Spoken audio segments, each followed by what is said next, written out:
Tsutomu Nihei a travaillé à la fois au Japon et outre-Atlantique chez les Ricains.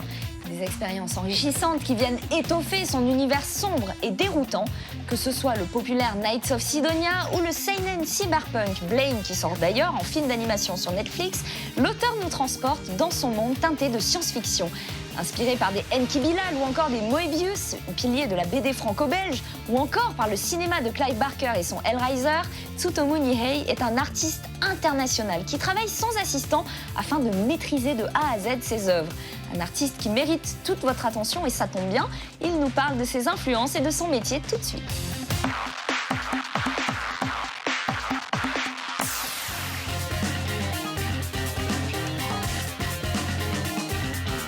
Pour les rétines non averties, les planches de Tsutomu Nihei peuvent provoquer de menus vertiges. Il faut dire que le mangaka affectionne particulièrement les ambiances oppressantes et les mondes en décrépitude. Souvent rangé à la va-vite au rayon cyberpunk, Nihei propose pourtant des univers aussi complexes et tortueux que son tracé labyrinthique.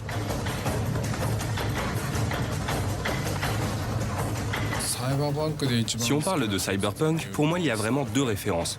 Neuromancer de Gibson et Ghost in the Shell. Mais pour Blame ou Biomega, je comprends effectivement qu'on me classe dans cette catégorie.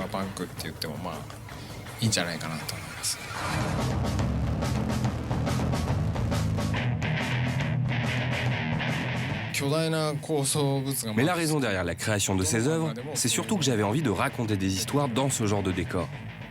J'aime cette idée qu'un personnage s'enfonce dans le sol sans jamais en voir la fin. Idem s'il grimpe dans une structure ou un bâtiment qui continue sans aucune limite. D'une certaine façon, j'aimerais qu'un univers comme ça existe. Et je voudrais faire l'expérience d'y vivre pour voir.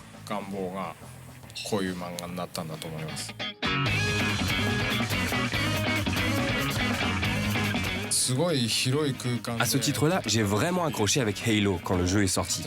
Parce que c'était la première fois qu'un FPS me permettait justement cette approche. D'évoluer seul dans un environnement gigantesque, avec des bâtiments aux proportions improbables. L'idée me trottait déjà dans la tête avant, mais ça a confirmé mon envie de retranscrire ça en dessin. Le personnage de Cortana aussi m'a marqué, et ça se voit un peu dans Biomega. Si on trouve chez Nihei l'influence des classiques SF nippons, on est également forcé de reconnaître l'empreinte de l'Occident. Très souvent rattaché à Giger, concepteur de l'Alien de Ridley Scott, il fait partie de ces auteurs qui questionnent avec violence notre rapport au corps.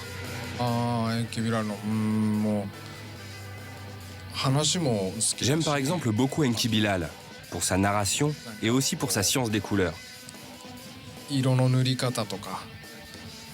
On a eu la chance de discuter lors d'une conférence où nous étions tous deux invités. C'est là qu'on a réalisé qu'on partageait une même passion pour les conduits un peu crades.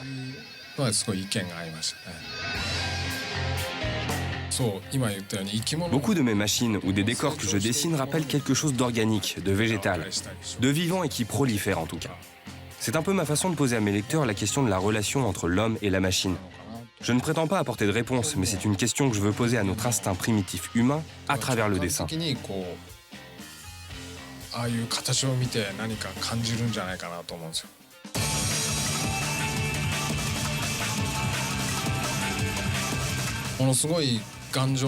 J'ai un grand intérêt, on pourrait même dire une fascination, pour être honnête, pour le corps transformé. J'aimerais quelque part avoir un corps invincible, d'une solidité extrême. Je m'intéresse aussi de très près à la question de l'immortalité, des modifications corporelles et des conséquences que cela peut avoir sur l'humain.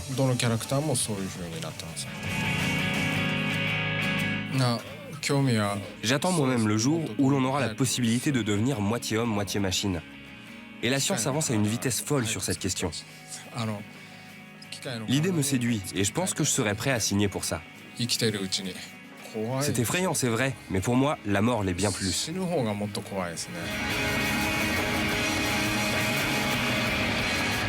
Tsutomu Nihei a pour réputation de livrer des récits cryptiques et abscons. Vous voici désormais équipé de clés qui peuvent apporter un nouvel éclairage sur les thématiques chères au mangaka. Dans une société où le naturel perd chaque jour un peu plus de terrain, le salut de l'humanité pourrait-il vraiment n'être qu'artificiel ?